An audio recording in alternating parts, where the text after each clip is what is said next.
West Coast Cookbook and Speakeasy with Chef Justice Putnam. Netrootsradio.com.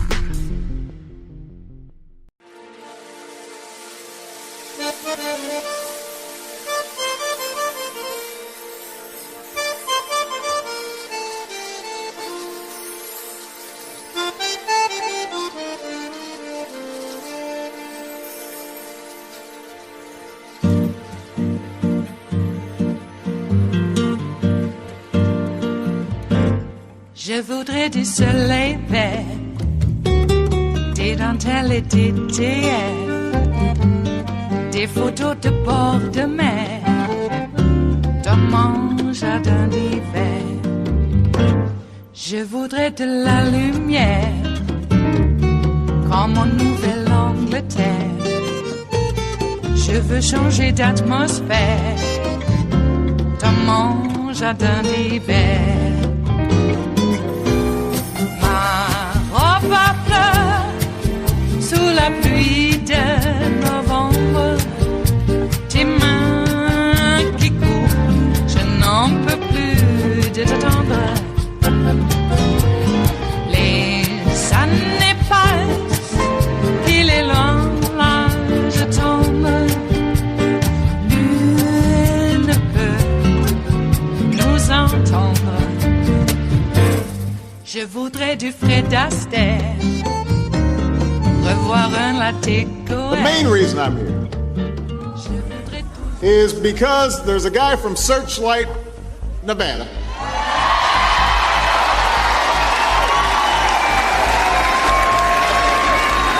who has been fighting on behalf of Nevada for most of his life and is now fighting for working families all across America. And that's your Senate Majority Leader, Harry Reid. Then President Obama discussing the now late Senator Harry Reid, who passed away on Tuesday at the age of 82.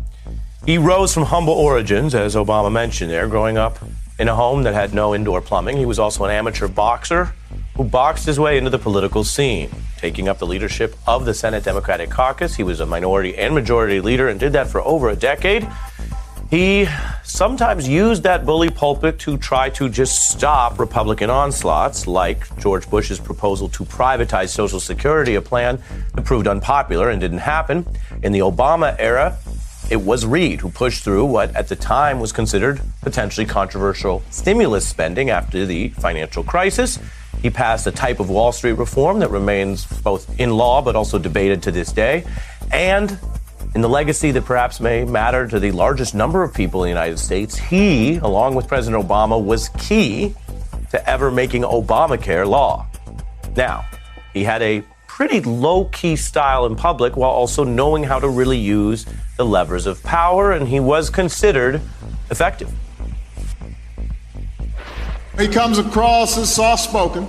You know how he's all like, well, you know.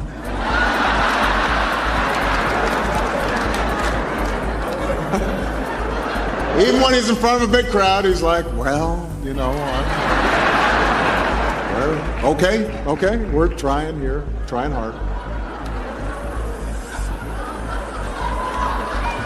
You know, I mean, that's just how Harry is. But anybody who knows Harry knows he is made of strong stuff. This is one tough guy. Strong stuff, said Barack Obama, and in their friendship and political alliance, you could also see a kind of a different model for political strength, a type of strength that works through results, not through bluster and yelling and so much of what we've come to expect on the public stage. Are there lessons here for Democrats in the current Biden era? With a lot of controversies, you follow the news, so I bet you've noticed, centered on the United States Senate and its weird and sometimes antiquated rules. And how do you get things done? Harry Reid cut deals, and in that soft-spoken way you just heard, found ways to get results. He did everything he had to do to get his caucus together on Obamacare at a time when it was not as popular as it proves in today's polling. He worked with moderates, including someone who was sort of the Manchin of his day. You may recall the guy, Ben Nelson, who was also a Dem in a red state, but he would also, Reid would get on board with progressives like Bernie Sanders. When Republicans obstructed Obama nominees, Reid was the one who said, fine, I'll call your bluff. I have the power. I'll change the rules.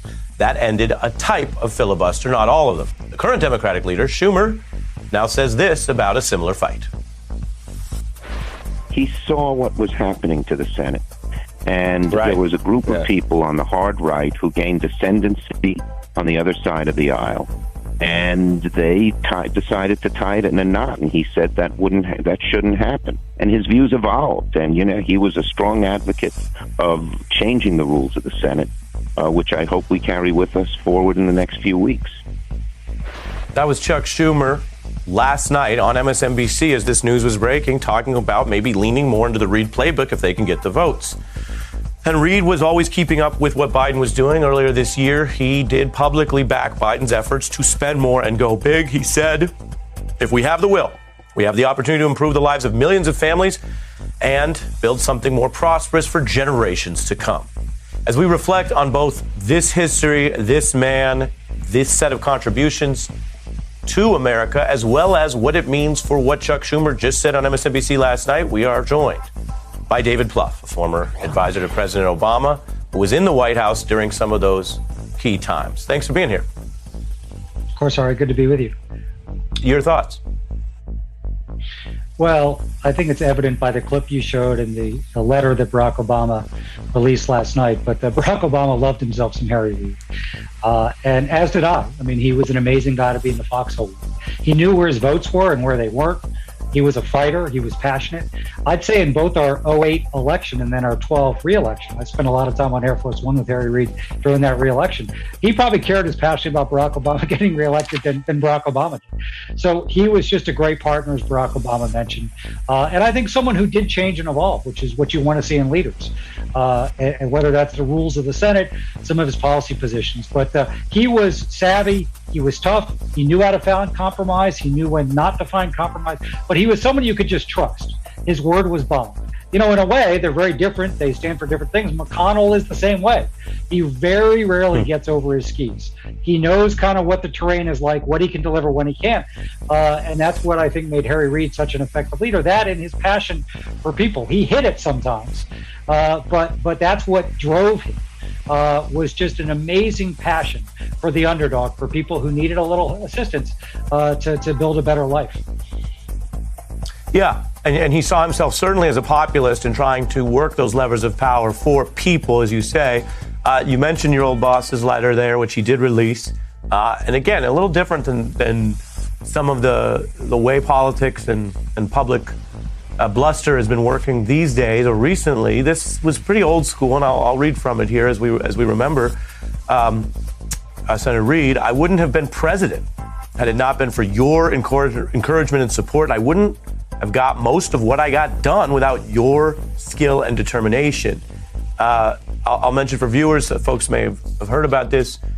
David, this is something that Harry Reid's wife, now widow, had gathered letters. We think about sometimes this expression of when do we talk about people or when do you get your flowers? And she went out of her way here to get some of those letters so she could read them to him before he passed, which is interesting. People do their own traditions with these matters. But tell us a little more about what in that first person, second person letter, what President Obama was saying. Yeah, where those weren't just kind words, Ari, to someone who was in their last days. Those are words I've certainly heard Barack Obama mention ad nauseum. So back in 2006, when Barack Obama was gingerly thinking about running for president, but I think it was more of an idea others talked about than him, Harry Reid sat him down and said, I really think you ought to think about running for president. And I remember talking to him after that. David Axelrod talked to him after that. It really, took him aback, because he didn't expect Harry Reid to say at that young tenure in his Senate career that he ought to think about running for president. And then listen, time and time again, whether it was the Affordable Care Act, Wall Street reform, a lot of the budget battles that I personally witnessed Harry Reid's skill in, Barack Obama could trust Harry Reid, and I think Harry Reid could trust Barack Obama. And they had a really, really strong friendship, relationship. I think they did love each other, and it was really fascinating to watch. I mean, and Barack Obama captured in his letter. I can't tell any conversations I had with Harry Reid where he'd call you, Senator Reid's on the phone, you'd pick up, say hello, Senator Reid. He'd talk for 5 or 7 seconds, then hang up. I mean, that's just the way he operated. He was not someone for long conversation. He was really someone who was about results. And I think, the history will show that he delivered results for this country, unlike many people who've been in that building in Washington. And just briefly, what, if anything, does it mean what Chuck Schumer said last night? Well, it's encouraging. Listen, I think there's so many issues, but we're down to 2 really. What elements of the Build Back Better agenda can get passed? And I still think there's a very good opportunity to pass good chunks of it with Joe Manchin's support. The thing I think Harry Reid would be most focused on, though, is saving our democracy. And that's where we're going to have the Manchins and the Cinemas and a few other Democrats, it's not just them, get comfortable with the carve-out to save our democracy. Because the question of whether we're going to be democracy or autocracy after 2024, it's a real and present question. Right now, you'd probably short democracy because if the Republicans do take over in 22, and I hope they don't, I think what we're staring at is, at that point, it's too late. So Democrats have to act right now to save this republic and save democracy. And I think that's what Harry Reid would be focused on. And I think what Chuck Schumer said last night was great. It is the big thing in front of us. And if we slip into the spring without protecting our democracy, we're going to regret that probably for the rest of time. It is Thursday, the 30th of December of 2021. And you are in West Coast Cookbook and Speakeasy. I am your chef de cuisine, Justice Putnam. Gunner, the English Bulldog, is our snoozing sous chef. And our daily special is Metro Shrimp and Grits Thursdays. A little bit of jambalaya, just a little bit of spice in your life. Well, welcome here to the salon that we call West Coast Cookbook and Speakeasy. A new year is upon us, of course, here in the mothership. We're a little somber this time of year. And for those of you who are unaware, I'll let you know, but I need to say first to those of you who are aware, I apologize for belaboring this. And if it's getting old to you, I apologize again. But this is the day that my son passed at the age of 41, 3 years ago today, earlier this morning. So, so I'm trying not to be too upset, but maybe you can tell that I am. Yeah, well, it's no fun losing a child, adult or otherwise. And I would not wish that upon my worst enemy. That idea is just, I can't wrap my head around it, so I don't. But, my son was a good kid and a great dad, great rapper, MC, had political activism, scared away a bunch of Proud Boys with a bullhorn and some little girls right at the Oregon State Capitol. And I miss him. So, it is. Any of you who have lost a loved one, parent or sibling or whatnot, you always have this idea that you might be able to talk to them, and then you realize you won't ever be able to. And we hold on to the hope that we might meet again in some other plane of existence. But I don't know if consciousness works that way. I think that whatever we experience in the here and now is going to stay in the here and now. Sort of like Las Vegas. It's a gamble. And some of us hit the jackpot, and some of us just keep muddling along and paying the house their due until it's time for us to go. So, getting all metaphysical here on a Metro Shrimp and Grits Thursdays, aren't we? Well, there is a lot going on in the world. A lot of upset, death, chaos. Don't need to make the personal history add on to it. because it's all there in the maelstrom. And we just try to put some sort of order to it, don't we? Yes, we do. Looks like Trump violated the emoluments clause again by taking money to prop up his golf courses in Scotland. But nothing will happen because, I don't know, there's a different justice for those people, and they dare call us the elites. My God. Yeah, I'm an elite because I've worked pretty much blue collar. I know I was a supervisor, but still, come on. And you might be able to say, "Oh, well, you were a chef." Well, yeah. Well, try being a chef. It's not sitting on your laurels. That's for sure. If you're going to do some production cooking, you got to know how to be an assembly line. That's right. So, it just astounds me. I mean, because I simply went to university and educated myself. Look, I can change a tire. I could probably put an engine in a car up to, I don't know, maybe 1975. I could probably do those engines up to that. The electronics and computer aspects now, I admit, is beyond me. But I wonder, would one be able to get up to speed on it? They probably would. Somebody did already. So it's not out of the realm of human capability since a human's done it already. But I would maybe consider myself an elite in that I believe in equal protection and due process for all.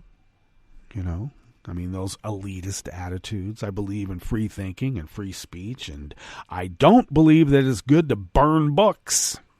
That makes me an elite. All right. And apparently because of that, I don't know how real America thinks. Get out of here. I'm in real America. I know exactly how they think. And what they call real America isn't real America. Real America is a brand of a certain type of political persuasion and sociological cultural outlook upon the world as a whole. And what that brand is all about is of, well, hate, critiquing everything and everyone. And I got to tell you, if you go into rural America, you're going to find a lot of elitist attitudes. Oh, we have the best way of thinking. All those city slickers. Yeah, well, you know, maybe we could get back to the John Madden attitude of what America is. Now, you got to hand it to Madden, okay? He didn't, like, fly over country. He went through flyover country in his bus on a regular basis every week. And I know what that's like when you're close to the ground, crossing the great expanse of this continent. You get to talk to a few people. You get to smell the dust and wheat in the air. You get to hear the constant buzz of living things that are not us. They're there. Sweat bees in your eyes. Ow! I hated that. John Madden was astounded about how it all works. You know, there's people who want to live in the city, and there's people who don't. And there's people who want to live out in the country and live close to it, and there are those who don't, and it all works. We all can find our place. Well, it's easy for John Madden to say that because he had mobility, all right? He wasn't just flying over flyover country. He was driving in a really nice bus. So he had the wherewithal to be able to do it. He didn't have to worry about being rooted or trapped, as other people might say. But some people really love where they are, and that's good. Okay? And there's a lot of people who just can't wait to get away from the oppressiveness of small town mentality. Yeah. So they will substitute it for big city mentality. And I got to tell you, when you're in your apartment block or wherever you are, yeah, there's a little bit of small town gossip going on. Yep. All those rural folk who think city slickers don't live like them have never lived in the city. It's not very much different. It really isn't. Except for one thing. You get to see a lot more people of, different countries from around the world, generally in the city. Generally.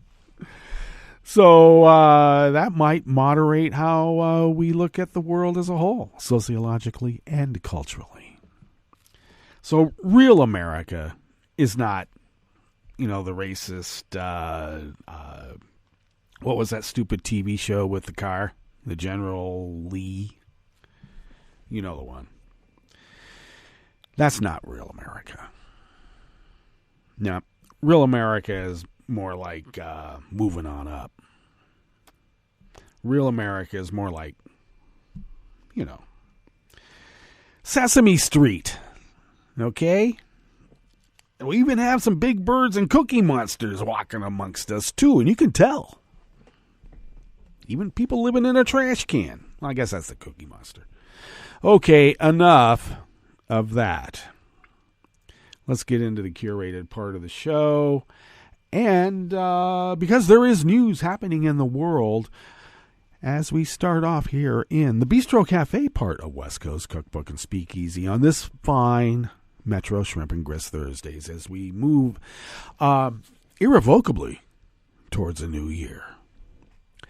Starting off, Schumer floats a new plan to end McConnell's obstruction, and it was a little bit about what Schumer should learn from Harry Reid, but I think Schumer and Reid had a little bit of a conflict myself, and Harry's not around anymore to, put Schumer in the corner.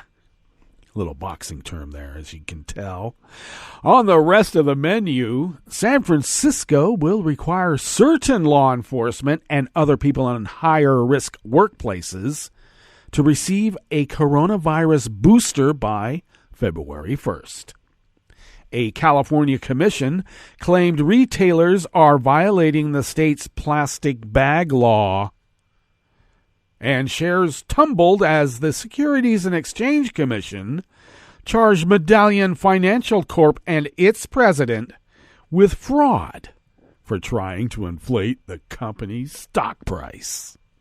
Yeah, this is the taxi cab Medallion Lending Corp. After the break, we move to the chef's table, where Libya's chief prosecutor ordered the country's culture minister jailed. And Germany's health minister said that the country's coronavirus infection rate is likely 2 to 3 times higher than statistics currently show. All that and more on West Coast Cookbook and Speakeasy. Bon appetit.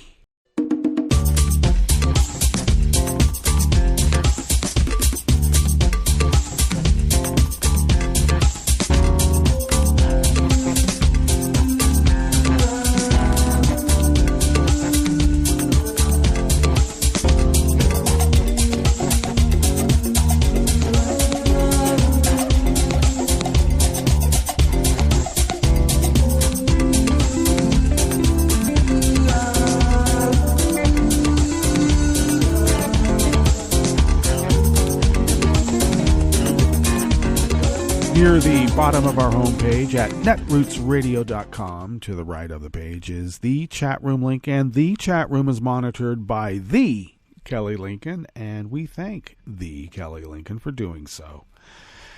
If you would look across the page to the left there near the bottom of our homepage at netrootsradio.com, there is the link to our Patreon site. And if you could become a recurring Patreon of Netroots Radio, I cannot tell you how much that helps us. Because though we're doing this mostly by pulling out of our own wallets, we would be unable to do it without you. If you could afford an espresso-type coffee drink, for instance, and if you could afford to send those funds to us once a month, it really does. It helps us pay these ever-increasing bills and the constant upgrades and maintenance on hardware and software. It never stops. So thank you for your generosity, and a little bit of pre-thanks for generosity in the future. Thank you. If you would like to follow Netroots Radio on Twitter, do so at Netroots Radio. Tom takes care of that. Thank you, Tom. Follow me on Twitter at Justice Putnam. I incidentally post the show notes and links diary. It will always be a diary, okay? Not a story, diary.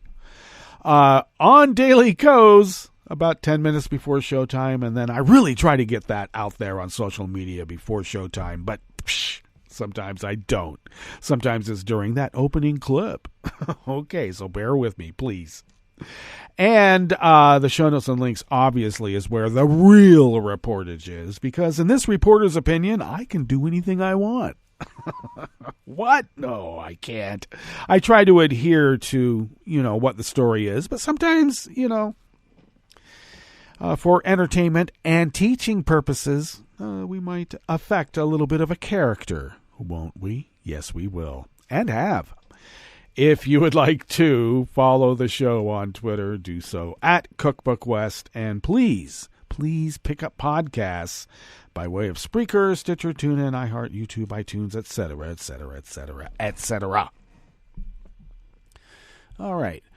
Before I get into this first offering here in the Bistro Cafe of West Coast Cookbook and Speakeasy, Metro Shrimp and Grits Thursdays, I was thinking of possibly putting together a little piece of work that I've been thinking I would call the 5 years of grief. A little bit of a takeoff on Linda Paston's 5 stages of grief. For the first full year of my son's passing, I have to say, it was one primal scream, and I really appreciate folks for putting up with me for that first year. It was hard. I mean, it's always going to be hard, but I just, in the throes of it, I couldn't stop. I am sorry. And maybe I made it a little bit too public, letting my grief come through and, pretty much primal screaming. But then the second year, because for the first year, it went probably a little bit more than that. But for pretty much the next year, it was just screaming. And now I think now I'm in the third year, I might be into the rocking back and forth and moaning stage. So that's the year. That's this year. The third year is when you rock back and forth and just moan, and your stomach is still tied up in knots. You want to throw up. Sort of like that. But thank you for putting up with all of it. I do appreciate it. And the rest of us here at Netroots Radio do as well. Because, they had to put up with it too. And, well, they wouldn't say they were putting up with it, but I feel sometimes maybe it is an imposition on others. And I'm always pleased that human nature is really more embracing and consoling than we sometimes allow ourselves to believe, because it certainly is. All right. It's the end of the year. And like I said, it's a new year, but sometimes we carry the grief from the previous year. Yes, we do. Forever. Alrighty, this first offering here in the Bistro Cafe of West Coast Cookbook and Speakeasy is out of the Associated Press. And it looks like anonymous staff, because I think we're still in the holiday period, and you know how COVID is too. San Francisco will now require law enforcement in certain settings and other people in higher-risk workplaces to receive a coronavirus booster by February 1st, the city announced yesterday, Wednesday, as the Omicron variant wreaks havoc across the country. The move comes more than a week after Governor Gavin Newsom announced the state will require California's roughly 2.5 million healthcare workers to get their booster shots by February 1st or risk losing their jobs. San Francisco's requirements, which also encompass healthcare workers, list professions that are not among the state's order. Changes to the health order affect both the city and county of San Francisco, just so you know there's both. The health order now includes booster requirements for people who work in higher-risk settings, including adult care facilities, adult day programs, dental offices, home health care workers, and pharmacists, as well as workers who visit such settings like police officers, paramedics, emergency medical technicians, and lawyers whose clients are in jail. The San Francisco Public Health Department also joined other Bay Area counties in revoking exemptions to mask mandates for fully vaccinated people in offices and gyms. Beginning at 12:01 a.m. today, and that's already started apparently, everyone must be masked indoors in non-household settings. San Francisco also will require that attendees and staff of indoor mega events have their booster shots beginning February 1st. I'm not going to any mega event, are you? COVID-19 cases or case rates have exploded nationwide in recent weeks, setting new records across the country. California was the first state to reach 5 million confirmed cases. According to state data released on Tuesday, in San Francisco, the 7-day average case rate was 398 on December 31st. What? I think they mean today, breaking the Delta surge's peak average. On Wednesday yesterday, California had a 7-day average of more than 10,000 cases per day and 42 deaths. The San Francisco 42-page health order's language is vague and has already created confusion among the area's first responders who strongly oppose the initial vaccine requirements. It was not immediately clear if the booster requirements also apply to firefighters who are also EMTs or paramedics. The San Francisco Fire Department Union said it is looking into the new order to see how it might impact its membership. The mayor's office and public health department did not immediately provide clarifications yesterday to the Associated Press.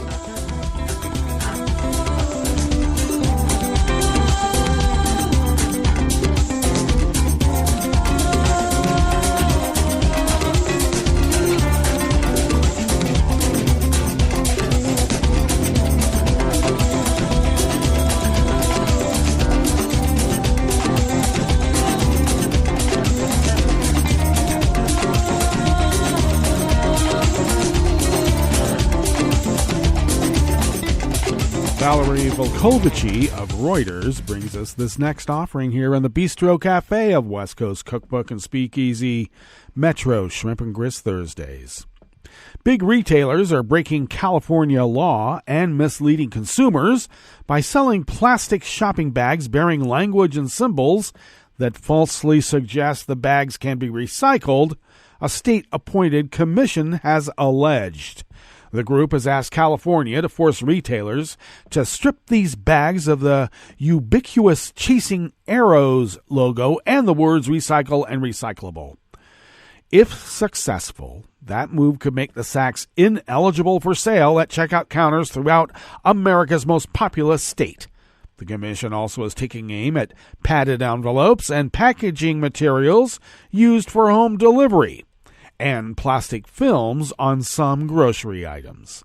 In a December 3rd letter, viewed by Reuters, the California Statewide Commission on Recycling Markets and Curbside Recycling asked the California Attorney General and regulator, Cal Recycle, to crack down on what it claims is illegal labeling that's undermining the state's efforts to tackle plastic pollution. Fooled by recycling symbols, Californians mistakenly are tossing this material into curbside collection programs that do not accept it, the commission said. That's driving up costs for recycling companies to fish the stuff out of the waste stream and fix equipment jammed by these soft plastics. The complaint did not single out any retailers by name. The California Grocers Association said it does not believe current recycling labels on reusable bags are misleading. The CGA spokesperson, Nate Rose, said the bags meet the law certification guidelines, including requirements that they be made of a minimum of 40% post-consumer recycled material and be durable enough to be used 125 times.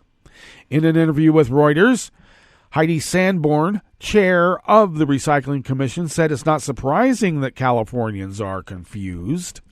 It is a wild west of recycling labeling in California, and there is no sheriff in town, said Sanborn, founding director of the National Stewardship Action Council, which works to cut product waste. The 16-member commission is comprised of waste industry executives, environmental advocates, and public officials. It is tasked with advising CalRecycle and providing recommendations for improving the state's recycling system.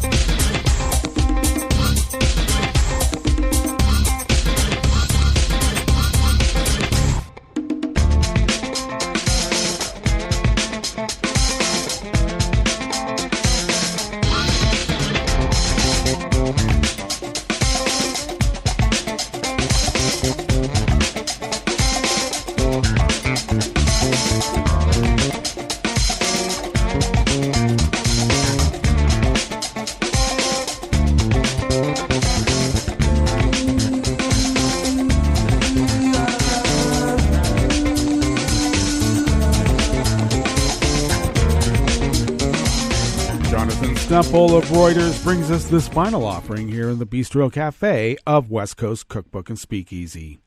The U.S. Securities and Exchange Commission charged Medallion Financial Corp and its president with fraud for trying to inflate the stock price of the lender to taxicab medallion buyers amid competition from Uber and Lyft.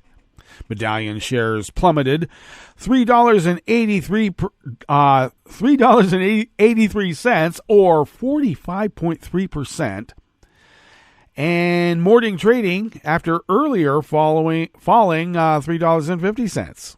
In a complaint filed yesterday, Wednesday, in Manhattan Federal Court, the SEC said Medallion and President Andrew Murstein paid a California media strategist to anonymously promote Medallion on websites including Huffington Post, Seeking Alpha, TheStreet.com, and Crane's New York Business.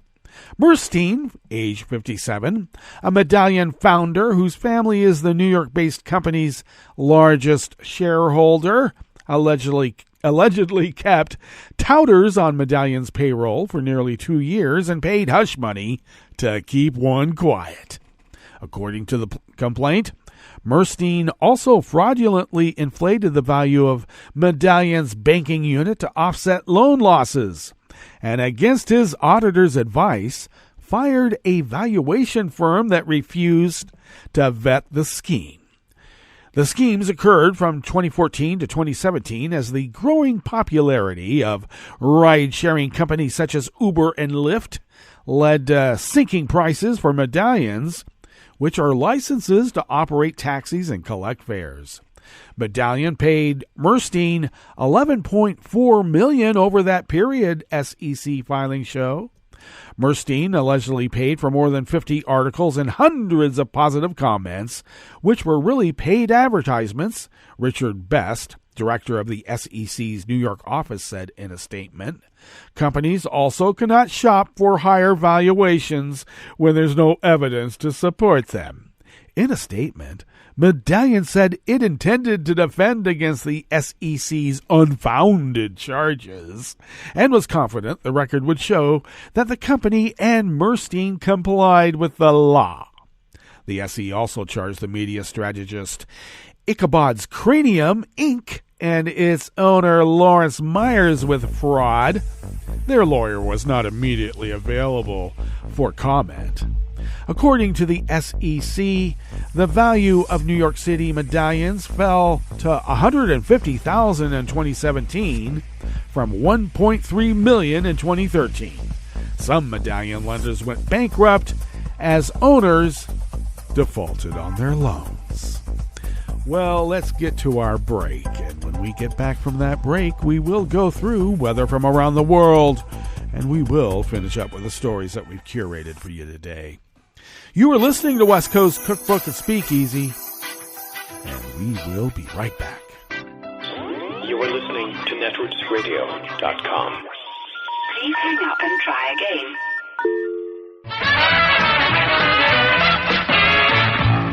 From a point at sea to the circles of your mind, a new force is at work for planetary transformation.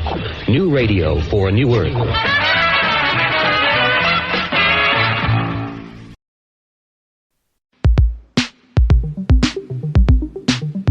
This is Scientific American's 60-Second Science. I'm Sarah Vitak. The question of how life came to be has captivated humans for millennia. The prevailing theory now is that on a highly volatile early Earth, lightning struck mineral-rich waters, and that the energy from lightning strikes turned those minerals into the building blocks of life, organic compounds like amino acids, leaving behind something we often refer to as the primordial soup. The wide acceptance of this theory is in large part due to the very famous Miller-Urey experiment. You surely encountered this in a science textbook at some point, but to refresh your memory, in 1952, Stanley Miller and Harold Urey simulated the conditions of early Earth by sealing water, methane, ammonia, and hydrogen in a glass flask. Then, they applied electrical sparks to the mixture. Miraculously, amino acids came into existence amid the roiling mixture. It was a big deal. But recently, a team of researchers realized that, much like the first primordial soup, sitting in a bowl of Earth, the lab experiments container played an underappreciated role. That perhaps it was also critical to the creation of organic building blocks inside their laboratory life soup. I talked to someone from the team. I am Raffaele Saladino from University of Tuscia in Italy. Then, much like today, when a researcher goes to start an experiment, often one of the first things they do is reach for their glassware. Well, today, actually, we use a lot of plastic as well.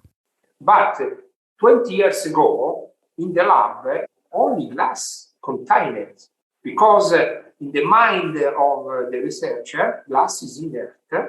He said inert, meaning that it doesn't react with the chemicals you put inside it. But in reality, that is not necessarily always the case. Most of the time, glass is pretty inert. When you're baking with Pyrex, which is made of borosilicate glass, the same type of glass most labware is made out of, the cookware isn't going into your brownies. But when you're baking, whatever's in the pan is usually mostly water, so it'll come out to a pH of around 7 or so. But the pH of the Miller-Urey experiment was much higher. In the original experiments, they used a pH of 8.7, which is more alkaline or basic. Why alkaline environment is an important topic? Since under alkaline condition, borosilicate then is not inert. It became a reagent.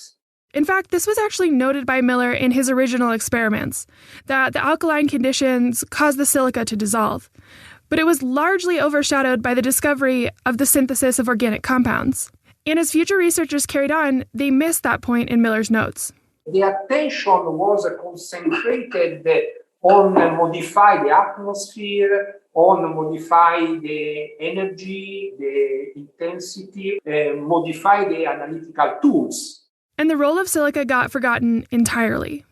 Dr. Saladino's team wanted to see if the glass was doing anything in the reaction. To test this, they set up 3 different versions of the original experiment, where everything was the same except the containers.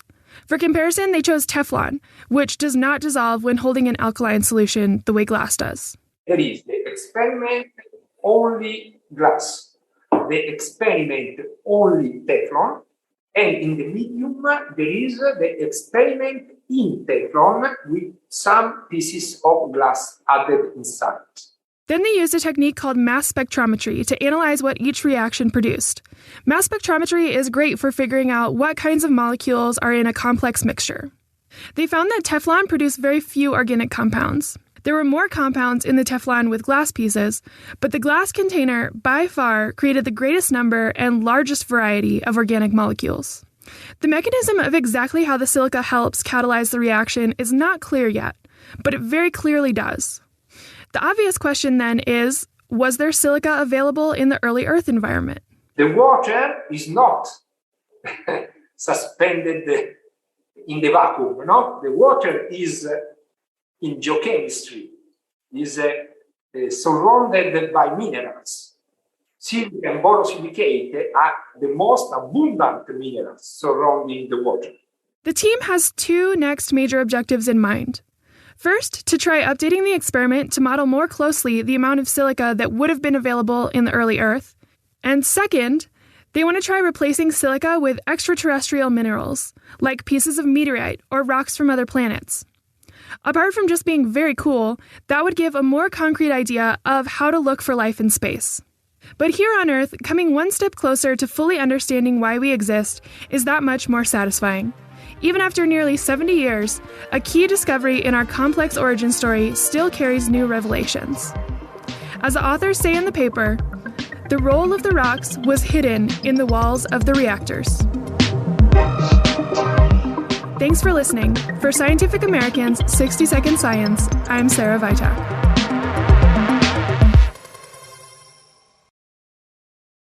I'm probably okay to have one more drink before I drive home. I'm probably okay. I open the window to stay alert. Probably okay. I just popped some gum in my mouth. Step out of the car, please. I probably made a mistake.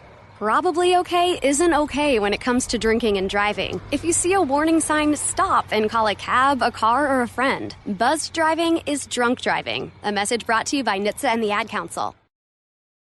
Hi, it's Tom. Could we humbly suggest your donation to netrootsradio.com? All we've got to run this 24-hour powerhouse of progressive resistance radio is what comes out of our own wallets. And you are our biggest donor. It doesn't take much, $3, $5. Just go to the bottom of our netrootsradio.com page and hit our secure donate button. Heck, you can even make a recurring contribution. So donate what you'd like at the bottom of our netrootsradio.com's homepage. Because you are our biggest donor. netrootsradio.com. Together, we are Resistance Radio.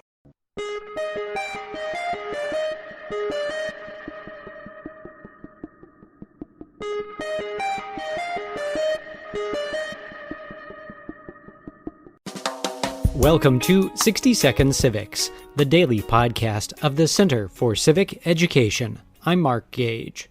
Each of the 13 American colonies had some features of representative democracy that we still see today. For example, each of the colonies had a legislative, executive, and judicial branch. Colonial legislatures held a great deal of power, but were elected only by a small group of people, white male property owners. Women, indentured servants, Native Americans, and enslaved people were typically not allowed to vote. The King of England would appoint a governor in some colonies.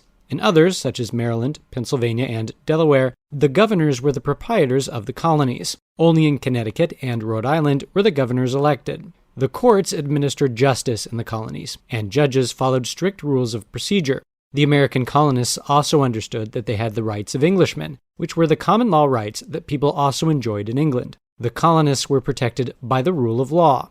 The legislatures, governors, and the courts were charged with ensuring that government proceed in accordance with both written laws and long-established customs and traditions. Finally, as we've mentioned, the colonies featured representative government in the form of representative assemblies elected by at least some of the people. However, in order to vote for either the upper or lower house of the legislature, men had to own a certain amount of property. That's all for today's podcast, 60-Second Civics, where civic education only takes a minute.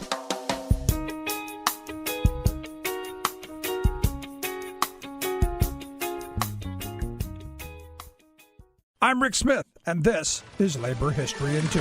On this day in labor history, the year was 1969. That was the day President Richard Nixon signed the Federal Coal Mine Health and Safety Act into law. At least 3 key events served as the impetus for the legislation. Beginning in the mid-1960s, miners began staging numerous health and safety walkouts across the Appalachian coal fields. Their working conditions were despicable. Then, in November 1968, 78 miners were killed in a methane and coal dust explosion at Console Mine No. 9 in Farmington, West Virginia. Miners were outraged when United Mine Workers leader Tony Boyle provided cover for the company's murderous negligence. Then, in January, thousands of miners rallied in West Virginia's state capital, along with the Black Lung Association and the Disabled Miners and Widows. They demanded legislation controlling coal dust and compensating black lung victims. When the hearings dragged on, 30,000 miners walked out in a wildcat strike the next month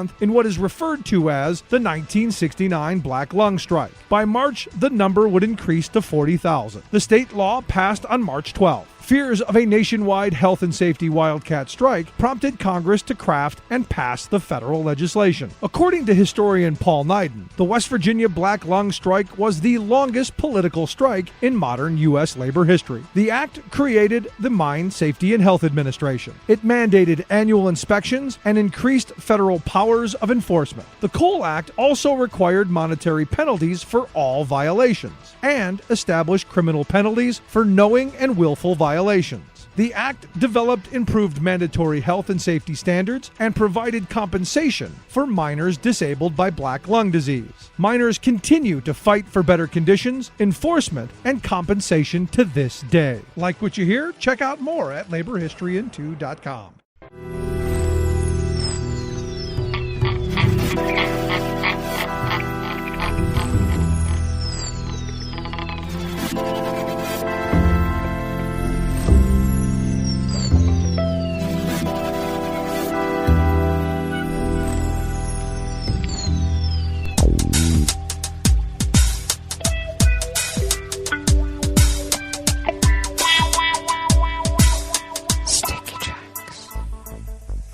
Thank you for accompanying us here to the chef's table at West Coast Cookbook and Speakeasy Metro Shrimp and Grist Thursdays.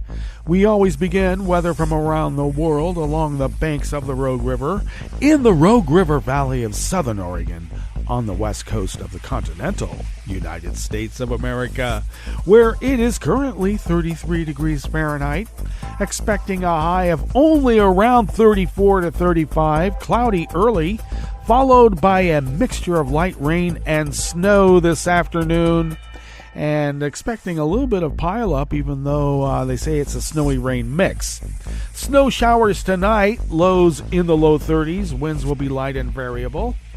And snow showers tomorrow, highs in the low to mid 30s, winds light and variable with snow accumulations around an inch to an inch and a half. Looks like coronavirus cases have not been updated, though in other journals they have shown to be increasing. We'll update them tomorrow when they're updated here at the Weather Underground. Pollen is rated as none right outside the window here in Rogue River proper. The air quality index for the region is good at 21 parts per million, and that's with people even burning wood smoke or burning wood and then creating wood smoke. And that's something to be, that's good. So 21 parts per million. And the daytime UV index is low at level 2, as it should be in the wintertime. Barometric pressure is holding steady at 29.94 inches. Visibility is down to 1.5 miles. And relative humidity is at 92%. Weather from around the world is brought to you by a crowd of crowdsourced weather stations that a crowd crowdsources from around the world. London is 58 degrees and cloudy. Paris is 58 and mostly cloudy. Rome is 60 degrees and sunny. Kiev is 25 and cloudy. Kabul is 35 and cloudy. Hong Kong is 60 degrees and partly cloudy, and with hardly any democracy left. Tokyo is 42 and partly cloudy. Sydney, Australia is 68 degrees and clear. San Francisco, California is a chilly 41 and partly cloudy. And New York is a crisp 45 degrees Fahrenheit and cloudy. And that is weather from around the world, brought to you by a crowd of crowdsourced weather stations that a crowd crowdsources from around the world.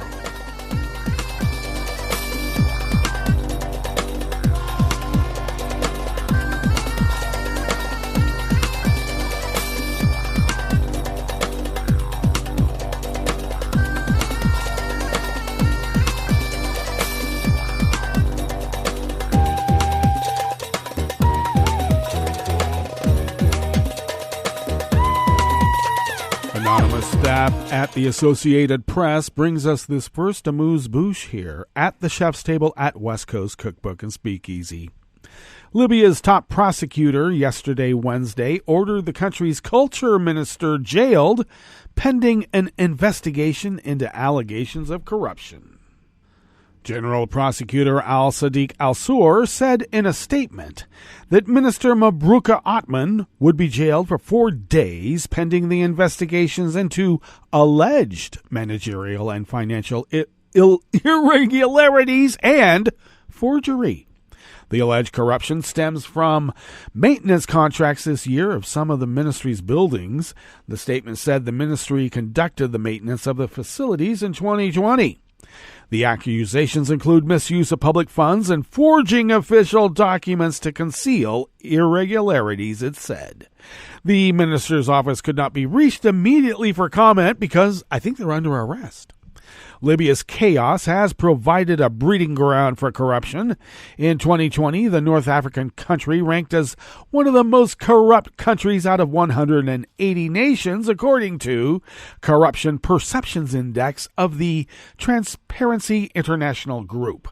The oil-rich nation slid into chaos after the 2011 NATO-backed uprising toppled then and killed longtime ruler Muammar Gaddafi.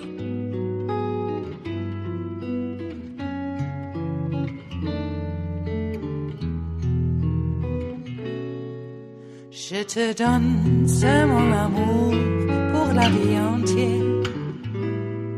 La promesse de me trouver à tes genoux. Aussitôt que tu m'appelles, rester toujours fidèle. C'est tout, c'est tout. Je te donne tous mes printemps, mes étés de mer, mes automnes quand les feuilles tombent partout. Si ce n'est pas une bonne affaire, je te donne tous mes hivers. Even more anonymous staff at the Associated Press brings us this final amuse-bouche here at the chef's table at West Coast Cookbook and Speakeasy.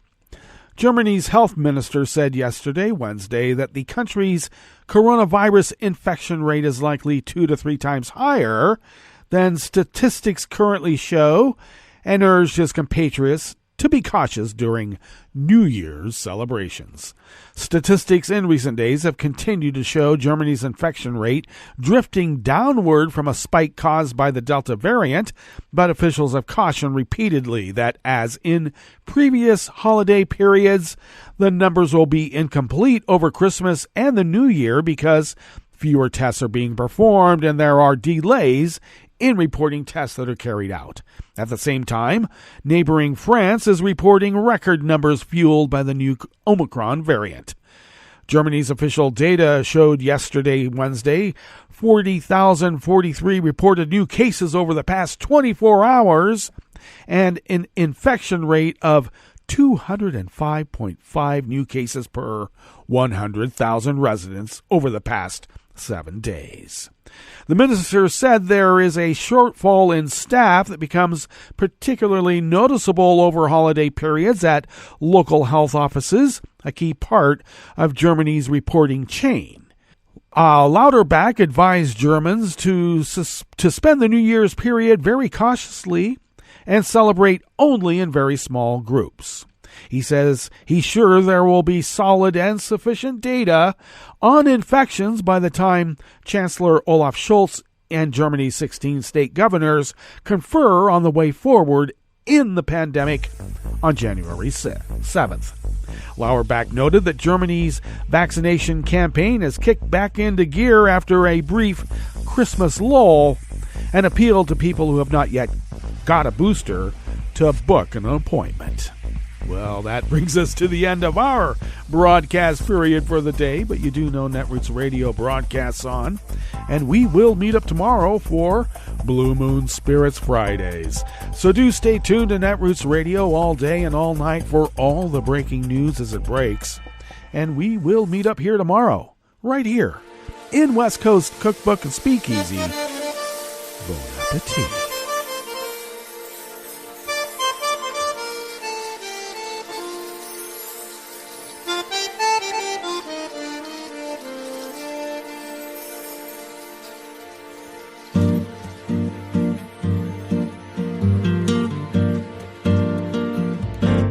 Je voudrais du soleil vert, des dentelles et des théâtres, des photos de bord de mer, dans mon jardin d'hiver. Je voudrais de la lumière, comme en Nouvelle-Angleterre. Je veux changer d'atmosphère, dans mon jardin d'hiver. Ma fleur sous la pluie de novembre, tes mains qui courent, je n'en peux plus de t'attendre. Les années passent, qu'il est loin, là je tombe. Nul ne peut nous entendre. Je voudrais du Fred Astaire, revoir un latte Goël.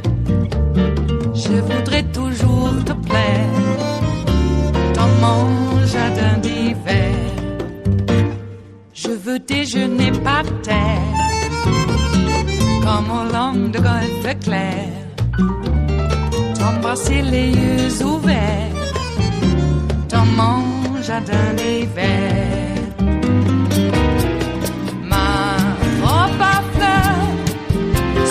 Pluie de novembre, tes mains qui courent, je n'en peux plus de t'attendre. Les années passent, il est loin, là je tombe. Nul ne peut nous entendre. Ba-da-da-dum-di-da-dum. Ba-da-da-dum-di-da-dum. Ba-da-da-dum-di-da-dum. Dans mon jardin d'hiver.